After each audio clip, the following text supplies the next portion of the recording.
மத்தேயு நற்செய்தி அதிகாரம் 14. திருமுழுக்கு யோவான் கொல்லப்படுதல். அக்காலத்தில் குறுநில மன்னன் ஏரோது இயேசுவை பற்றிய செய்தியை கேள்வியுற்றான். அவன் தன் ஊழியரிடம், இவர் திருமுழுக்கு யோவான்தான். இறந்த யோவானை கடவுள் உயிர் பெற்றல செய்தார்.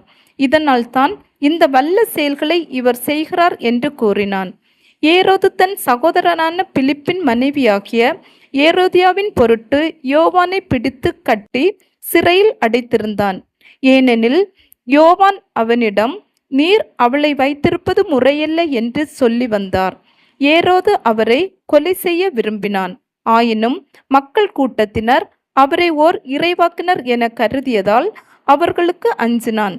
ஏரோதின் பிறந்த நாளில் ஏரோதியாளின் மகள் அவையினர் நடுவில் நடனமாடி ஏரோதை அகமகிழ செய்தாள்.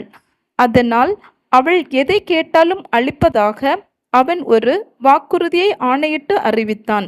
அவள் தன் தாய் சொல்லி கொடுத்தபடியே திருமுழுக்கு யோவானின் தலையை ஒரு தட்டில் வைத்து, இங்கேயே எனக்கு கொடும் என்று கேட்டாள். இதை கேட்ட அரசன் வருந்தினான். ஆனாலும் தான் விருந்தினர் முன் ஆணையிட்டதால் அதை அவளுக்கு கொடுக்க கட்டளையிட்டான். ஆள் அனுப்பி சிறையிலிருந்த யோவானின் தலையை வெட்ட செய்தான். அவருடைய தலையை ஒரு தட்டில் வைத்து கொண்டு வர செய்து அதை சிறுமியிடம் கொடுத்தான். அவளும் அதை தன் தாயிடம் கொண்டு சென்றாள். யோவானுடைய சீடர் வந்து அவருடைய உடலை எடுத்து சென்று அடக்கம் செய்தனர். பின்னர் இந்நிகழ்ச்சியினை இயேசுவிடம் போய் அறிவித்தனர். 5000 பேருக்கு உணவு அளித்தல். இதை கேள்வியுற்ற இயேசு அங்கிருந்து புறப்பட்டு படகிலேறி பாலை நிலத்தில் உள்ள தனிமையான ஓர் இடத்திற்கு சென்றார். இதை கேள்விப்பட்ட திரளான மக்கள் ஊர்களிலிருந்து கால்நடையாக அவரை பின்தொடர்ந்தனர். இயேசு அங்கு சென்றபோது பெருந்திரளான மக்களை கண்டு அவர்கள் மீது பரிவு கொண்டார். அவர்களிடையே உடல் நலமுற்றிருந்தோரை குணமாக்கினார்.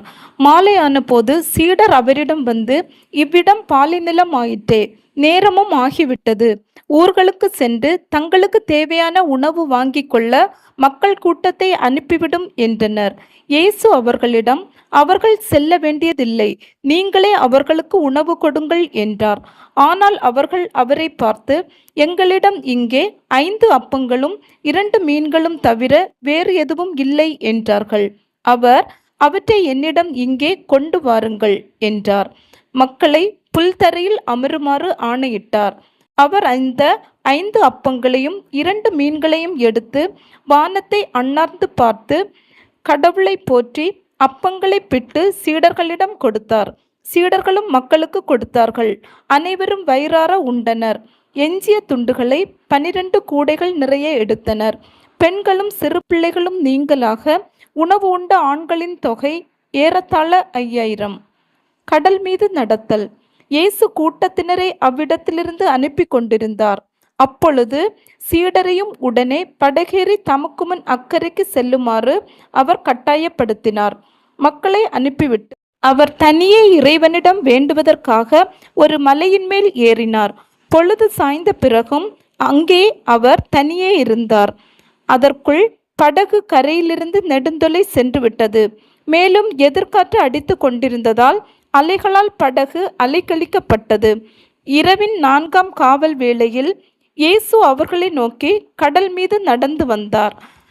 அவர் கடல் மீது நடப்பதைக் கண்ட சீடர் கலங்கி, ஐயோ பேய் என அச்சத்தால் அலறினர். உடனே இயேசு அவர்களிடம் பேசினார். துணிவோடிருங்கள், நான் தான், அஞ்சாதீர்கள் என்றார்.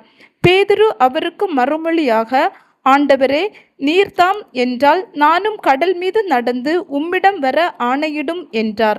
அவர், வா என்றார். பேதுருவும் படகிலிருந்து இறங்கி இயேசுவை நோக்கி கடல் மீது நடந்து சென்றார். அப்பொழுது பெருங்காற்று வீசியதை கண்டு அஞ்சி அவர் மூழ்கும் போது, ஆண்டவரே, என்னை காப்பாற்றும் என்று கத்தினார். இயேசு உடனே தம் கையை நீட்டி அவரை பிடித்து, நம்பிக்கை குன்றியவனே, ஏன் ஐயம் கொண்டாய் என்றார். அவர்கள் படகில் ஏறியதும் காற்று அடங்கியது. படகில் இருந்தோர் இயேசுவை பணிந்து, உண்மையாகவே நீர் இறைமகன் என்றனர். கெனசரேத்தில் நலமளித்தல். அவர்கள் மறுகரைக்கு சென்று கெனசரேத்து பகுதியை அடைந்தார்கள். இயேசுவை யாரென்று அறிந்துணர்ந்த அவ்விடத்து மக்கள் சுற்றுப்புறம் எங்கும் ஆள் அனுப்பி எல்லா நோயாளர்களையும் அவரிடம் கொண்டு வந்தனர். அவரது மேலுடையின் ஓரத்தையாவது அவர்கள் தொட அனுமதிக்குமாறு அவரை வேண்டினர். தொட்டவர் யாவரும் நலமடைந்தனர்.